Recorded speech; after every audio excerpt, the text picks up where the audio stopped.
Okay, it looks like folks are coming into the webinar now. Thank you. Thank you everyone for joining us for Protecting Our Water from PFAS Pollution.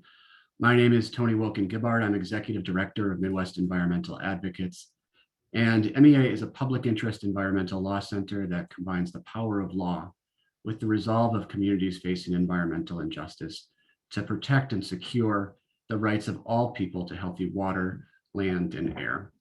And we are pleased to host this event along with our co-host, Wisconsin's Green Fire, Wisconsin Environmental Health Network, and Clean Wisconsin. And this webinar and panel discussion is to help you understand how you can make your voice heard in order to protect our waters and your community from PFAS pollution. So we'll discuss the threats posed by PFAS in Wisconsin, and we'll detail the administrative rulemaking process that can and should lead to the development of public health protections for Wisconsin's communities. And our reason for doing this tonight is to provide you with the context and information to encourage you to weigh in on this critical issue during upcoming public input opportunities. While we hope that the information that we provide tonight is useful and helpful to you, please know that if you care about clean water, if you care about public health, if you care about the environmental legacy that we will be leaving to future generations, then you already know everything that you need to know to provide meaningful and valuable input into this process. And that's because, well, technical and legal information certainly can be helpful. It's not needed to provide effective input. At the end of the day, technical and legal reasons to address PFAS pollution by themselves are not going to be sufficient for us to achieve our goals. We know from past efforts to address contaminants like PCBs, DDT, mercury, that time and time again, governments acted only when impacted individuals and ordinary people raised their voices and demanded action. And that will be true as we confront widespread PFAS contamination across Wisconsin. It will be the actions and the demands of people like you that will make a difference and that will overcome industry obstruction to deliver the public health protections that we deserve and that future generations need. So if you take away only one thing from this webinar, and I'm sure you'll take away more than that, but if it's one thing, let it be this, that your voice is important. And if you drink water and you care about clean water, then you're already expert enough to participate in this process. So with all of that said, I just want to provide a quick overview of the event. In just a second, I'm going to turn the floor over to my colleague, Andrea Gillette, Senior Staff Attorney at MEA. Andrea will make a short presentation about PFAS and outline the upcoming public input opportunities related to the development of environmental regulations.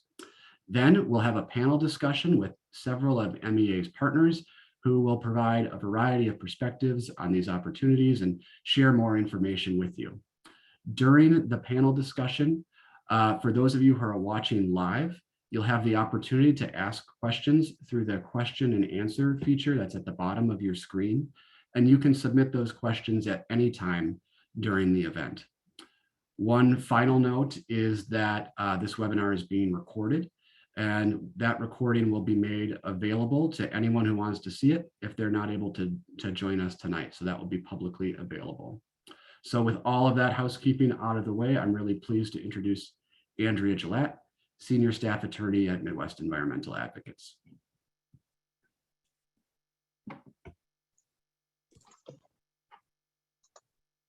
Hi, everyone. I just want to provide a quick overview of PFAS and the rulemaking, like Tony said, and then I'll turn it over to our panel. So during this presentation, if you think of questions, feel free to stick them in the Q&A with the Zoom feature, and our panelists will address them.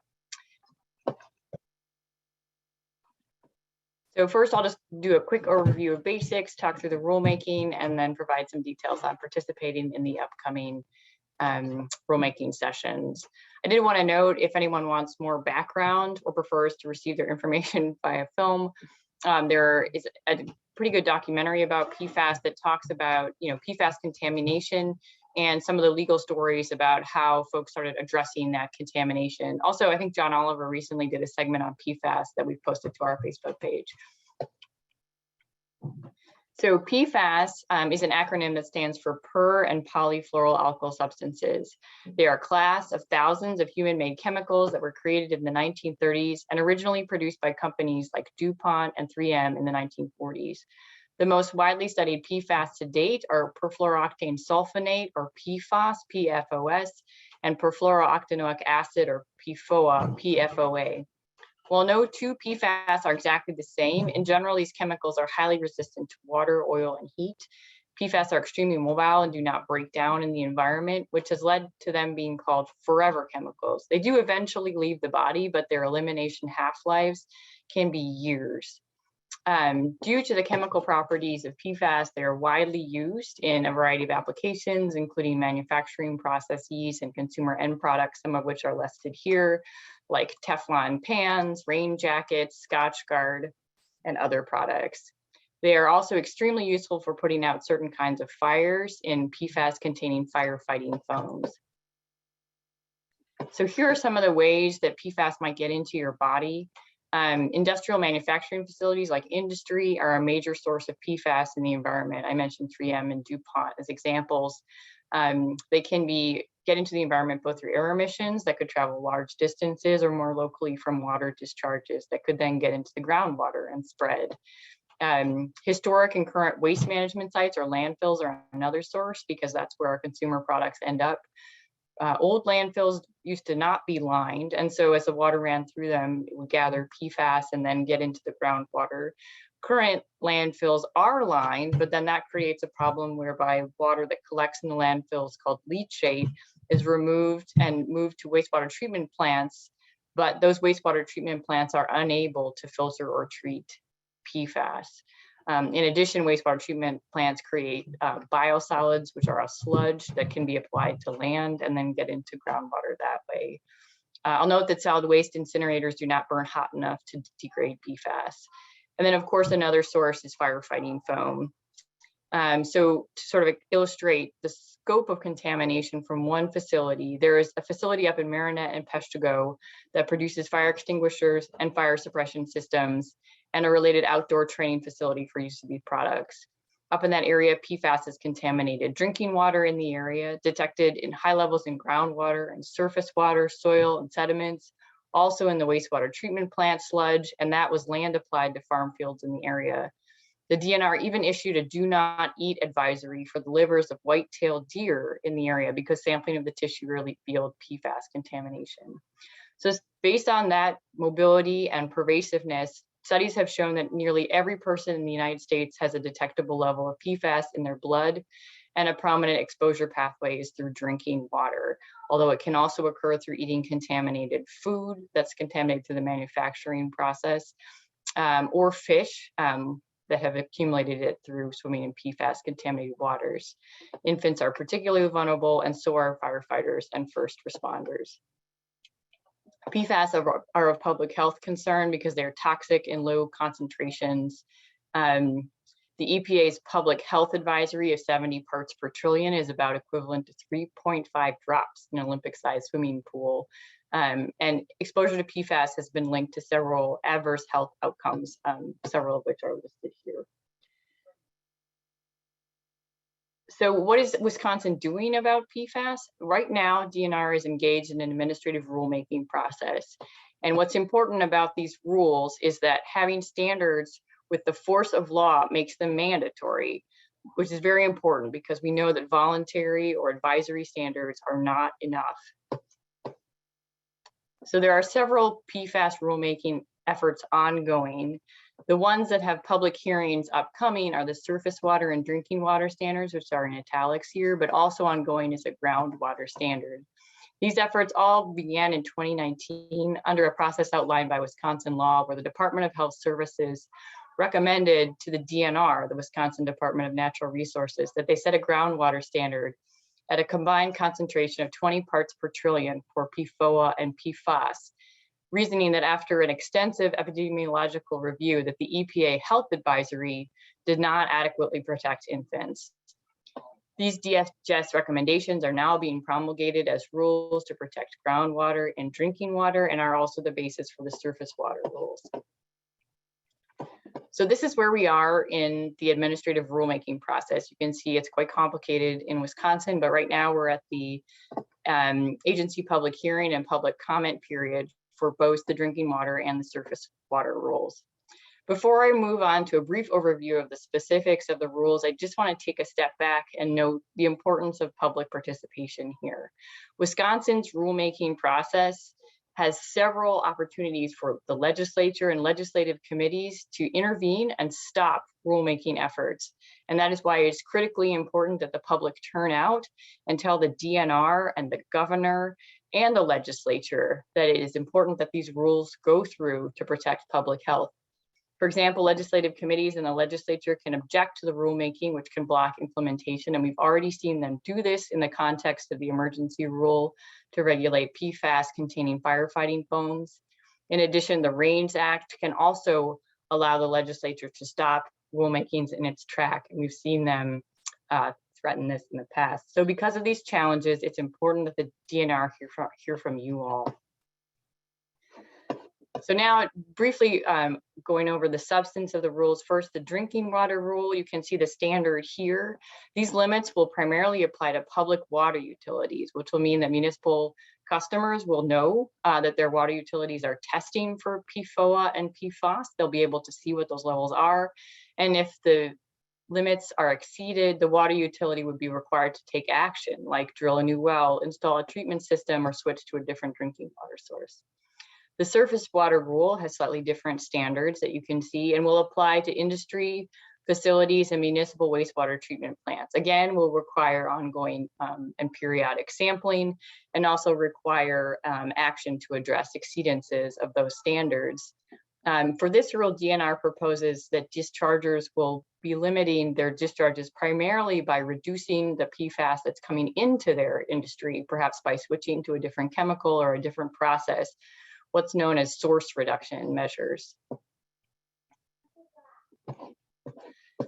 So many of you have probably seen already, but MEA put out a guide that kind of summarizes some of the information I just went over about these rulemakings, and also at the end provides a link to how to register for the virtual hearings that will be happening for both of these rulemakings, provides the day.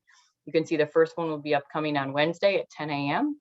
In addition, I want to stress that written comments can also be provided, basically at any time until several days after the public hearing. So if you're able to attend the public hearing but would like to follow up with written comments, you can submit those, or if you're not able to attend but still would like to participate, you can email them to the addresses shown here. And that's why we at MEA also plan to submit comments, and we are happy to share, in your final draft of our comments when we're about to submit to anyone who's interested, just in case you want to borrow any of our ideas or it inspires your own comments. So if you're interested in that sharing, feel free to drop a chat to Hannah in this Zoom session, or at the, you can also email Rob, and I have his email address here. Just wanted to point out a couple other resources that we have on our website and elsewhere, and I hope that the panelists and others in this meeting will provide other resources that they've created to help everybody get up to speed on what's going on, and best practices for ideas to share with the DNR on these rules. And so with that, I just want to thank you all for coming to this presentation. I'm really glad to see a lot of people are interested in this rulemakings, and I'll turn it back over to my colleagues. Thanks so much, Andrea. That was great information and sets the table for us. So I'm going to introduce our panelists, but before I do, just remind folks that during this panel discussion, anyone can submit a question through the Q&A feature on the lower part of the screen. Okay, so with us in the meeting today, we have Rob Lee, staff attorney at MEA, Scott Lasser, who is the water program director at Clean Wisconsin, Doug Oitziner, who is the former mayor of Marinette and also a current alder of that community. And then we also have Hannah Mortensen, who is was mentioned earlier, who is on the communications team here at MEA, but is also executive director of the Wisconsin Environmental Health Network, and Jorge Roman Romero, who is a fellow and an attorney at MEA. So let's get the conversation started. I'm going to direct this first question to Scott, but with this question, with all questions, panelists, feel free to chime in once the person has responded, the person that I directed the question to has responded. So Scott, one of the things that we've heard from opponents of these rulemakings is that the federal government is working on PFAS standards, and so the state should wait for EPA to act before setting any kind of standards. Why is that not what the DNR should do? Thanks, Tony, and thanks, Andrea, for that great overview of PFAS and of the comment process coming up. I just want to echo from Clean Wisconsin's perspective how important it is for public participation in the next few weeks in these rulemaking efforts, and so appreciate the detail that Andrea laid out. As Tony mentioned, a few weeks ago, the federal government did announce a series of steps to address PFAS. And interestingly, they looked really familiar to what we've been doing in Wisconsin for the last couple of years. They announced an effort to set drinking water standards, invest resources in expanding testing, and start to set some guidelines for cleaning up and preventing PFAS pollution, which looks a lot like the steps that the Department of Natural Resources has taken under Governor Evers in the last couple of years. So one of the reasons that we really shouldn't wait for the federal government is that we're about 2 years ahead of their process right now. And it's really important that we get these standards in place so that we can have the protections there and that we can begin the process of cleaning up and preventing PFAS pollution from going forward. So when you hear folks say, well, now we should just take a pause and wait for the federal government to act, in large part, that's just a delay tactic. The other reality is that in Wisconsin, we have hundreds of thousands of private wells. We have about a third of residents in the state that get their drinking water from private wells. The steps the federal government is taking would not protect those private wells. So in particular, the groundwater standards that the Department of Natural Resources is working on putting forward, and as Andrea mentioned, the comment period for those hasn't been announced yet, but we expect that it will happen soon. Those standards are critical for Wisconsin residents that get their water from private wells because those federal drinking water standards won't offer any protections there. So don't let anyone convince you that we should just step aside and let the federal government take the lead here. PFAS is a big, difficult, complicated topic. It's really going to require a complementary effort on the part of both the federal and state government, and we're fortunate that Wisconsin has stepped forward, and we really need the state to follow through in developing the standards that Andrea laid out. Thanks, Scott. Rob, I want to ask you, Andrea mentioned that young children are especially vulnerable to PFAS contamination and exposure. Could you explain why that is? Well, I'll do my best. I'll just flag right that I'm just an attorney and not a medical professional. We had hoped to have Dr. Beth Neary with us today, but she wasn't able to make it. So, but I have, of course, looked at a lot of the information and processed it, and am a dad of a young child myself. So. I mean, of course, impacts on adverse impacts from these can be the most profound during early life development.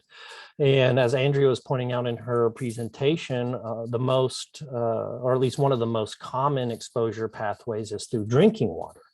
And infants, in particularly, their diet is exclusively water-based, whether it's from breastfeeding or through formula or something like that. If the mother is consuming water that is contaminated with PFAS, it'll make it into the breast milk. If that water is used to make formula, it is, will obviously be in that formula as well. And even when their diets transition, right? Infants and small children still drink disproportionate amount of water as compared to adults. So the same concentrations can build up much faster in infants and small children. Of course, that's not the only exposure pathway. if you have kids, that they crawl around and put everything in their mouths. So if you're having some fabric that's been treated or is stain resistant, or carpet, something like that, that's getting into the dirt, getting onto things.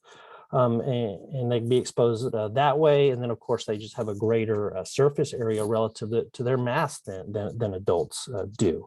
And so, right, and this is all occurring at a time when their brains and other organs are developing, and why those impacts can be so much more profound on them, and impacts that can last a lifetime in some instances, or maybe they are more latent and don't rear their heads until later in life, but certainly started there when they were extremely young, either in the womb or just after being born. So a big problem. Thank you so much, Rob. Doug, I want to get you into the conversation. And, it's an unfortunate fact that when many of us in Wisconsin think of PFAS contamination, we think of your community in Marinette. So could you explain just briefly why your community is associated with this problem? And then, if you're someone living in an area that isn't near a site of known PFAS contamination, why should you care about this issue and about these rulemakings? Well, thanks, Tony. Late in 2017, so we're talking, it's actually right around this time, it came to light that PFAS contamination had spread beyond a facility inside the city owned by Johnson Controls, Tyco Johnson Controls.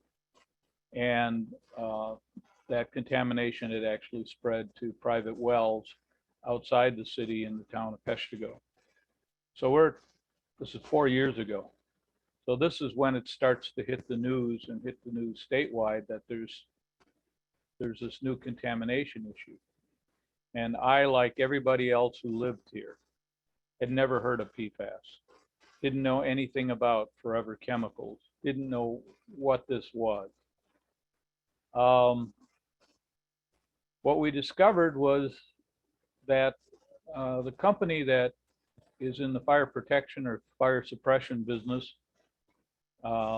located here since its beginning, got bought out by several large corporations over the years, now is owned by Johnson Controls. That firefighting foam, which is used to put out petroleum-based fires, if there's an airplane on fire, this is what you use. If there's a car with gasoline, this is what you use. It's not for structure fires. It's not meant to be used to put out a fire on a wood-framed house. It's meant to put out a fire that is burning fuel. So it contained PFAS. We didn't know what that was. What we've come to find out is the very properties that make PFAS so attractive for firefighting is what makes it so dangerous in the environment and in human beings. It doesn't break down. It holds together. The molecules hold together, and that helps suppress a fire. So they spray it out in a foam. Oxygen can't get to it. It's heat resistant. It extinguishes the fire. That's great for putting out the fire. Unfortunately, it gets into the groundwater, gets into the streams and our lakes and so forth, and it still sticks together. It doesn't break down. And if you drink it, it's in the water and you drink it, it gets into your body, it gets into your bloodstream. And I think Andrea mentioned it, every human being on the planet, virtually every human being has some level of PFAS in their system now. The question is whether it's elevated or not. And one of the scariest things we learned about PFAS is we don't have a treatment for it. If it's in your blood, it's in your blood. And we know it can cause some very serious health effects. Now, Tony asked me about, well, okay, that's Marinette, but what about the rest of us? Well, we don't know how different companies are using PFAS. We don't have a registry, for example, that says, well, these are the companies in the state of Wisconsin that use PFAS. One of the most contaminated spots over in the state of Michigan, it contaminated the municipal wells, Wolverine, It's like, well, what were they making there? How did that get? They were making shoes, and they were waterproofing the shoes. So it can be, you would not ordinarily think of these products as being something that you should be concerned about in your community. So just recently, I noticed there was a contamination site in the city of Green Bay. Where was it? Well, it's next to a paper mill. Because if you're making coated paper, you're probably using some kind of PFAS compound on that coating. Because pizza boxes, you don't want the pizza to stick, PFAS, on and on. So when I started on this journey, the DNR was tracking about 30 contamination sites in 2019, 2020. We're up to over 70 sites in the state of Wisconsin right now. And it's threatening some pretty large populations. The city of La Crosse has an airport, use firefighting foam, contaminated an area on French Island, town of Campbell, and it's devastating that community. They're all on private wells, or mostly on private wells, and it's in virtually all of them. So it's going to, I like to say PFAS is a problem coming to a neighborhood near you. You just don't know about it yet. But once we start extensive testing, you're going to find it. Thank you, Doug. Well, hey, Tony, could yeah, I? why don't you go ahead, Rob? There's a question in the chat about alternatives to PFAS containing firefighting foam. Well, yeah, and I wanted to just touch on that real quick because Doug mentioned it, right? That there are, and I think the point is that there are multiple types of firefighting foam, and the ones that typically contain intentionally added PFAS are Class B firefighting foams for use on flammable liquid fires. So that's why they have them at airports, why they use them on car fires, other petroleum, based fires, things like that. But what I think we've seen is not knowing, right, the adverse impacts associated with the chemicals in this Class B firefighting foam is it being used indiscriminately on any type of fire. And so I would say in the first instance, there's certainly Class A firefighting foams, which don't typically have PFAS added in there, and fighting departments can certainly and are becoming more aware, right, that of how and when they need to use certain types of foams rather than just kind of using what they have on the truck or anything like that. But also and so I think Class B firefighting foams are still useful in certain circumstances, but not every circumstance. And we can certainly be careful about how we otherwise use those types of foams. For example, testing purposes where they're manufactured, right?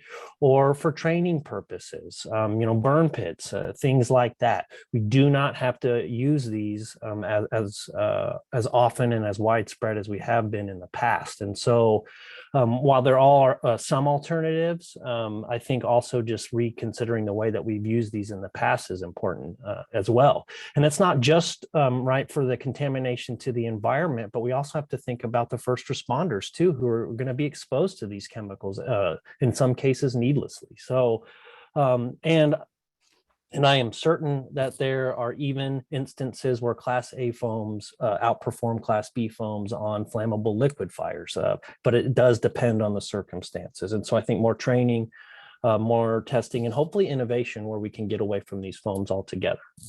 Well, just to follow up on that, and to answer that question, yes, there are non-PFAS firefighting foams for petroleum fires. They're far more extensively used in Europe right now than they are in the United States. And one of the problems we have, and one of the largest customers of Johnson Controls firefighting foam is the United States Defense Department. It's written into their military specification. And, it's a chicken and an egg. Did they develop the specification and a foam was created to meet that specification, or was a foam created and somebody wrote a military specification around it? We'll never figure that one out. but it's a challenge to get the military to change their specifications. There certainly has been testing. There's been a number of studies done where it looks like there are non-PFAS firefighting foams that are just as effective as the PFAS type. And of course, everybody's scrambling to try to develop their own version of those right now, including Johnson Controls. So that's where the world is heading, because we realize you just can't indiscriminately let this stuff get into the environment.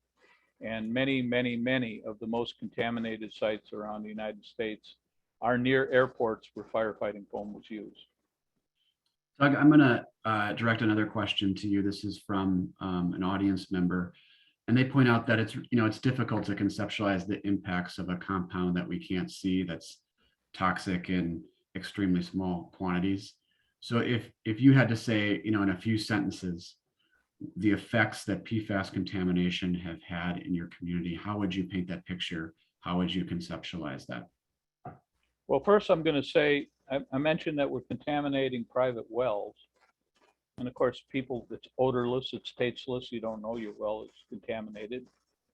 So over the 3.5 years, I tried to look up what our current information was, that in the town of Peshtigo, they had sampled 173 wells, and 37 of those wells had PFAS levels above the 20 parts per trillion that the Department of Health Services is recommending as a safety standard.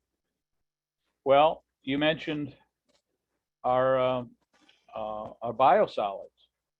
So firefighting foam was literally flushed down the drain, got into our waste treatment plant and contaminated our biosolids. We didn't know it. We didn't know anything about PFAS. Those biosolids in virtually every city in Wisconsin, the wastewater treatment plant takes them out to agricultural fields, pays money to do that, and it's spread as fertilizer. It's good for the soil. Well, they tested 191 wells where we had spread Marinette's biosolids. 30 of those have come back with exceeding the 20 parts per trillion, some as high as in the thousands of parts per trillion. It's the town of Campbell I mentioned by La Crosse. The numbers I pulled off of the DNR website today, they sampled 553 wells, and 140 were contaminated above the level. Now, when I say wells, I'm saying families. 550 families they tested, and 140 families had contaminated water in their house, seriously contaminated water. So this can, we've had high incidences of thyroid cancers and issues in our community. We have a very high incidence of testicular cancer. Those are all things related to PFAS, but we've done no health studies. There was a question, I'll jump to another question. There was a question about, can this, because of the biosolids, can it get up in the food chain? Do the plants absorb it? Well, that was a concern of mine, because I found out where my community garden was that we had a small Sandpoint well that was all likelihood contaminated, and we've been watering that garden. So what do I find out is there are not a lot of studies on this. There are zero in the state of Wisconsin, zero studies on this. And the Department of Agriculture is going to do zero studies on this. They're waiting for the federal government. But I did see states like Vermont and Minnesota have done studies on this, and there's indications that the two things you need to worry about is, of course, if you sprinkle it onto the plants and they're wet, there's a possible intake by animals or human beings, but it does upwell into the uptake, I should say, into the plant. So the only safe way to make sure you don't have PFAS coming into food crops is to not have it in the soil. So there's a lot of information we don't have, but I will say in general, every time we get a little more information, it's not what you want to hear. Right, right. PFAS, my metaphor is PFAS is like peeling an onion. Every layer you peel off, there's another layer under it, and every layer that you peel off, your eyes start to water more. Well, and all the more reason to act now. And as Scott said, not wait years for the federal government to act. So Scott, I actually want to ask you a question. If there's anything you want to say about Doug's response to the question about uptake in plants and animals, feel free. But another question I have for you is if you could just like explain to us the difference between, even more basic, what's the difference between a surface water standard and a drinking water standard? And why are both important? Why are both necessary? And how can they actually work together for communities? Sure. So the different standards have different purposes, and so the drinking water standards are specifically designed for water that would be consumed by people. And so what the Department of Health Services did is it looked at the health consequences and the health risks associated with exposure to these PFAS compounds. In this case, we're focusing on two of the better known ones that Andrea discussed early in the presentation, PFOA and PFOS, and worked backwards to what is a, I guess, relatively safe amount of PFAS exposure. Let's be clear that we don't yet know if there is a quote unquote safe level. We've learned over the years, for example, that with lead, 0 is best, but we have to balance what is optimal and what is best with what we can achieve via technology and expense and things like that. So the drinking water standard is based on DHS's extensive review of existing research on health impacts, and so that is meant to protect water that is coming from municipal systems. So if you live in a place where you get your water from the city or from the city, town, small municipality that you live in, that will offer you protections there. The surface water standards are meant to protect against exposure from fish consumption. So fish are really good, in particular, at bioaccumulating. PFOS, I believe, is the compound with the surface water standard that's set at 8 parts per trillion. And the reason that's so low is because it bioaccumulates in fish. And we know that fishing is a really great recreational pastime in Wisconsin.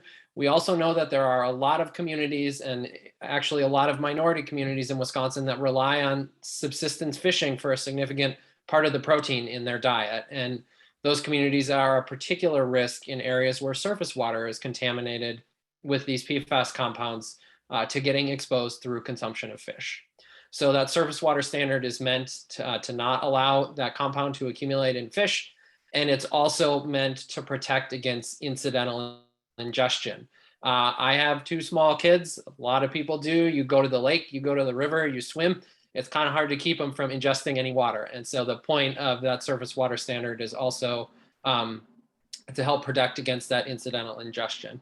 I think it's also important to know that once we have these surface water standards in place, many of the actions that we can take to clean up pollution, to get at these source reduction strategies, to prevent it from getting in water in the first place, and to send the signal to industries and PFAS users that it's time to find alternatives. It's time to stop using this stuff, because if you do, you're going to have to clean it up. We need those very basic standards in place. And so, someone asked in the question and answer section that there are a lot of consumer products that PFAS are being added to, and what can we do on the public participation front? And that's a really important question. Complicated pollution issues like this can feel powerless sometimes. What can I do? I can't march up to DuPont or march up to Tyco and insist that they stop using PFAS compounds tomorrow. but there are some things that we can do. Obviously, the standards that we're discussing tonight are really important to show public support for, because we need to get those through. And there are opportunities to make individual decisions about the types of products that you use, and to let companies that you buy products from know that you have concerns about the use of PFAS compounds on those products or in those products. And that is a process that is going to take time to encourage those alternatives to be found. There are thousands of PFAS compounds that have been developed and that are in use. We're focusing tonight on 2 of the longest used ones and 2 that we know present particular public health risks. But we don't have a great track record in the United States of regulating chemical use. And we tend to go with the ask forgiveness instead of permission route to using and developing chemicals. And that is not always a great approach from a public health perspective. And this is Exhibit A for why that approach has problems with it. So there's a huge educational component around PFAS, not just among the general public and people who could get exposed to it and are going to be forced to bear the financial and health burden associated with it, but among the businesses and manufacturers and users who we need to start to understand that this stuff is not just another jar of whatever that they can mix into their manufacturing process and benefit from the properties that it gives that product without being aware of the attendant health consequences associated with it. And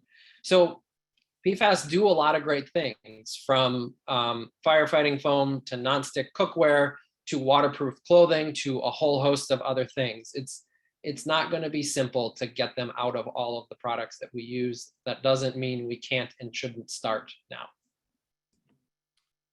Thanks, Scott. I want to go to another question that Lance asks, or a set of questions actually. He asks, are the proposed standards truly adequate to protect people and the environment? Other states, organizations, and he mentions in particular the Environmental Working Group, have proposed standards as low as 1 part per trillion for PFOS. Also, he asks, is the 95 parts per trillion for PFOA and surface waters truly protective when fish bioaccumulate PFAS, as Scott was just talking about? One thing I want to say before anyone jumps in to respond to any of those specific questions is to point out that in presenting information about the proposed rulemakings and the process, our organization, and I don't think any of this is true, I think what I'm about to say is true for everyone participating in the panel, is that we think it's important that folks who have these questions participate. And that doesn't necessarily mean that we're encouraging you to go in and say this rule as written is perfect.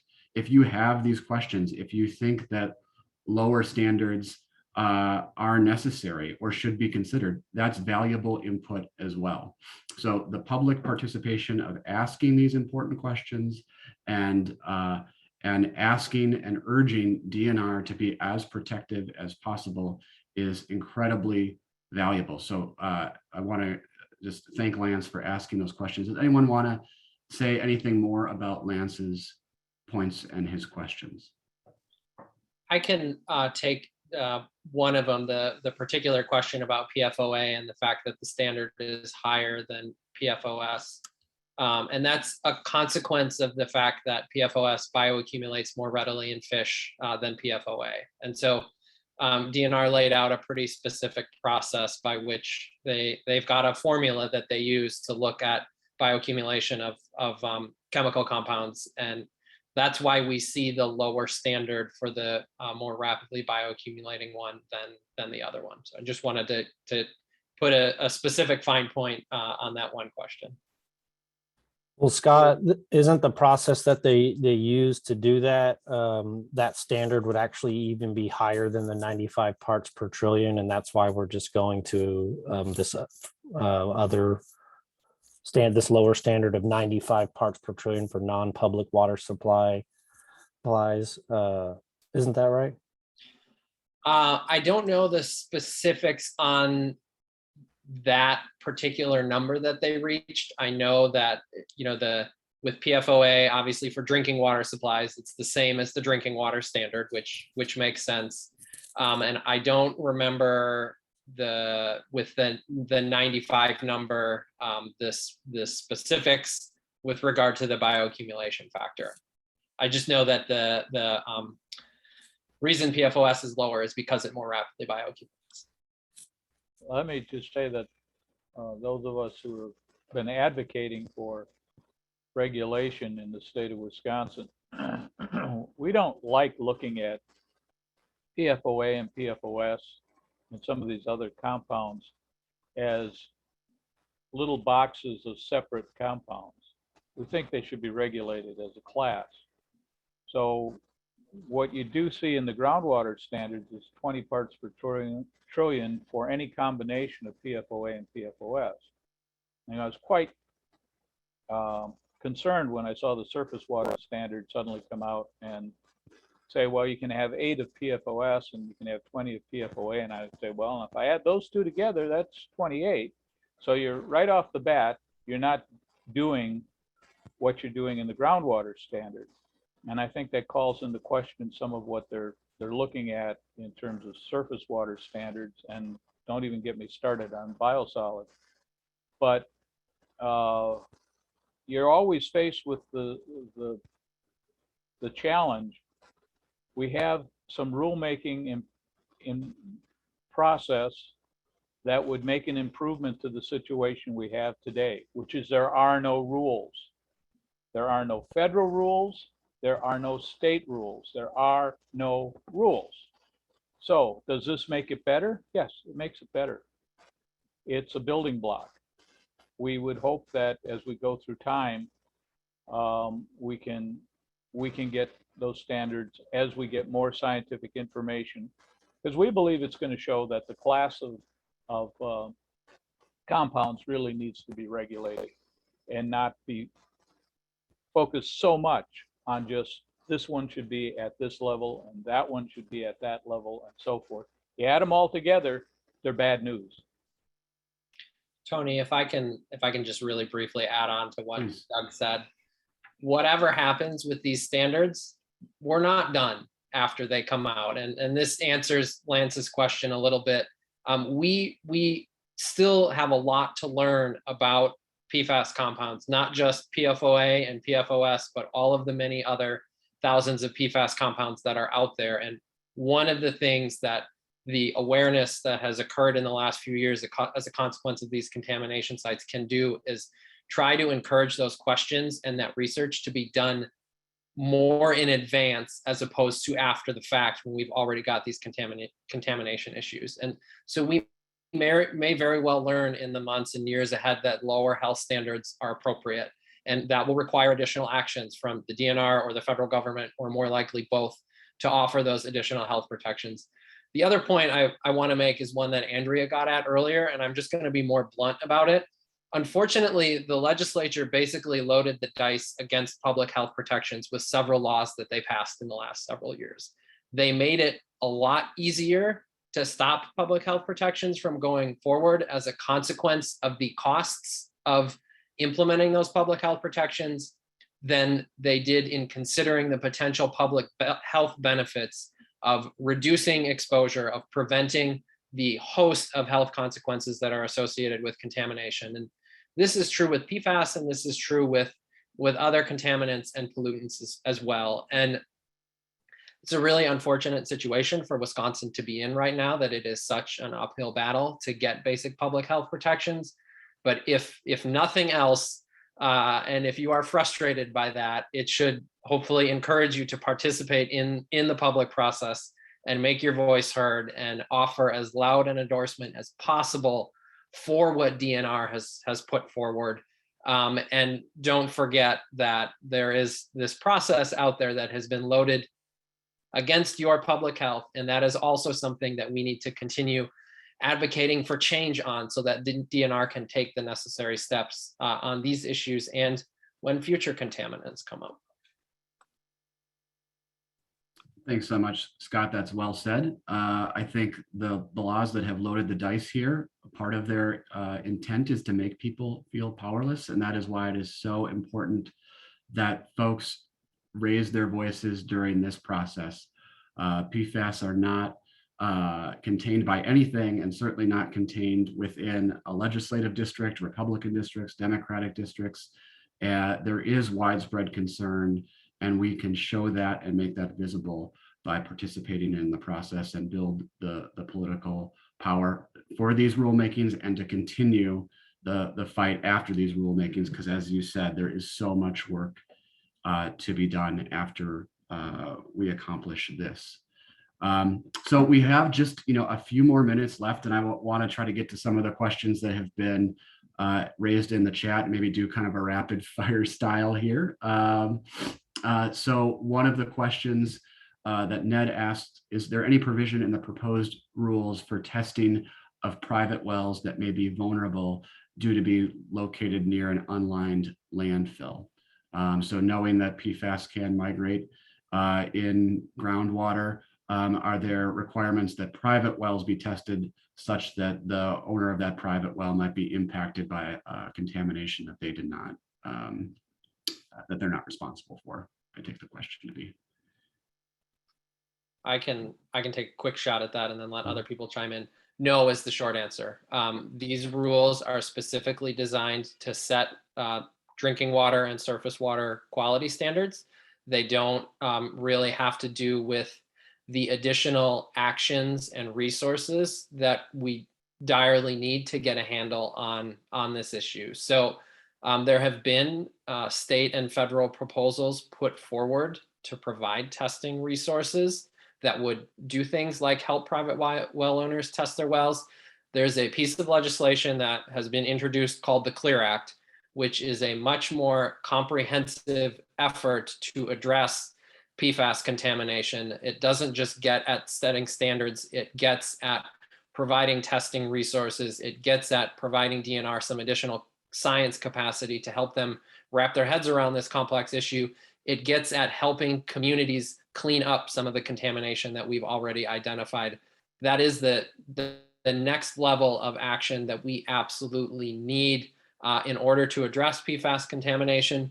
The infrastructure bill that just passed and was signed into law at the federal level in the last couple of weeks does provide some resources for states to address PFAS contamination. And so, our organization, I'm sure MEA and others will be working with the state government about how best to use those resources and how to help people like private well owners in the absence of state action. It is still critical that the state legislature step up and pass legislation like the CLEAR Act and provide resources for testing, for cleanup, for remediation, for additional science and research, so that we can not just have standards to guide cleanup on PFAS contamination, but actually start doing that work. Let me just mention something. The question said, well, I live near a landfill. Our contamination stretches for miles. Our contamination in the groundwater, which is affecting wells 2 miles away. So this is not an issue where you only need to worry if you're in close proximity to a source. If it's in the groundwater, it can travel for miles. It can travel for miles. So, yeah. And I agree that we got to push for the CLEAR Act. It's something that our local group here was very involved in when it was first introduced, and we've stayed involved in it. We're at CLEAR Act 2.0 at the newly reintroduced. Yeah, thank you, Doug. So we're running short on time here. There are a few questions that we didn't get to, and some of them relate to questions about PFAS and consumer products. So I want to just talk about resources where folks can go to learn more, and to repeat and to emphasize that MEA has a guide specifically for these upcoming public opportunity chances that everyone has. And that's available at www.midwestadvocates.org/PFAS guide. Hannah will put that in the chat so that everyone has it. But I wanted to then just ask our panelists, what other resources would you recommend to audience members who want to learn more, either about the rulemaking process in particular, or about some of these broader questions that folks have about PFAS? Where would you point them? Well, I would, we maintain our local group, Save Our Water, maintains a Facebook page, SOH20, and find that. And we've got some super people who manage that, and we really stay on top of things going on in Wisconsin, but also nationally on PFAS. So I recommend that, Facebook, SOH20. And Hannah put that in the chat for everyone. Thank you. Well, Tony, I'll also, in addition to our website and information that Hannah's been putting in the chat today, I'll just offer myself as a resource. Andrea put my email address up earlier, but you can find it on MEA's website, midwestadvocates.org. If you have questions, send me an email and set up a time to have a call, and I'll, try to answer whatever questions you have or point you to the information that can get you those answers. And I want to point out, Anne put this in the chat here. CSWAB, or Citizens for Safe Water Around Badger, basically is maintained by Laura Ola is an encyclopedia of documents pertaining to PFAS on their website, which I believe is cswab.org, and Hannah right on cue puts it in the chat. That has a great deal of information. And one of our sponsors tonight too, in addition to the public participation opportunities that we've already identified with these rulemakings, Wisconsin's Green Fire has developed I think a 7 or 8 page guides about a host of different opportunities, looking at it more in the long term rather than things that are immediately upcoming, but of different ways that you can get involved, and should be able to find that on their website, their Opportunities Now document. So just a few things, but sometimes just having a conversation can be helpful too for understanding. Those are all great resources, and Hannah put Clean Wisconsin has some PFAS information and resources on our website too. Thanks, Hannah, for plopping that in the chat. Environmental Working Group at the national level does a lot of good work on toxics and water contamination issues. Additional resource to consider. And I also just want to circle back to a point I made before. Start asking questions of people who you get products from. And I know that's not always easy to navigate. I wish I had easy answers for you tonight for this issue, but I don't, unfortunately. So what we want to do is give you the basics and give you opportunities to start to engage, and really encourage you not to feel like you have to figure this all out tonight or tomorrow night, but to start the process of thinking about it and learning about it and about what you can do. And really, more than anything, about the questions you can ask and who you can ask them to. And a big part of that are the products that you buy and where they come from and who's making them. And, obviously a lot of companies have jumped on the sustainability bandwagon in the last several years and see that as an important niche or an important economic opportunity for them. That doesn't mean that they're aware of things like PFAS. As has been highlighted tonight, this is in many cases a relatively recent addition to the scene of environmental and public health concerns. And so it's in part on all of us to help them understand that we care about the chemicals and the compounds that they're using in the products that we're exposed to and that we're buying from them, and that they need to add that to their portfolio of responsible corporate stewardship. Okay, thank you you so much. We'd be remiss if we didn't mention the DNR. They have extensive website, and if you just go into the DNR and type in PFAS, you're going to get to probably way more things than you want. But they have specific sites for things like the Marinette Peshtigo contamination, the La Crosse area town of Campbell contamination, Madison contamination. But PFAS in general, the DNR has a lot of information, sometimes too much. But Well, Hannah just put the link for the DNR's main PFAS page in the chat, so folks have that. Again, remind you that the guide for the public input opportunities is available on our website, that the public hearing for the drinking water standards is on December 1st this week, and then coming up on December 10th, the public hearing for the surface water standards. Both of the public hearings require pre-registration, so I want to encourage folks to register for both and to participate in both. There is also the opportunity to make written comments, and the deadlines for written comments are in the guide as well. And so as I started the evening, I said that if you care about clean water, you are already expert enough. I have no doubt after learning from this panel of experts and having these kinds of resources available, that everyone will be able to provide really effective and meaningful input into this process and make valuable contributions, and that together we will defend our rights to healthy water. So I want to thank everyone for attending. There's just a lot of great leaders in the audience as well. It's amazing that we had such a great turnout on a Monday evening at 6:30. So thank you all for participating, and make your voices heard. Good night.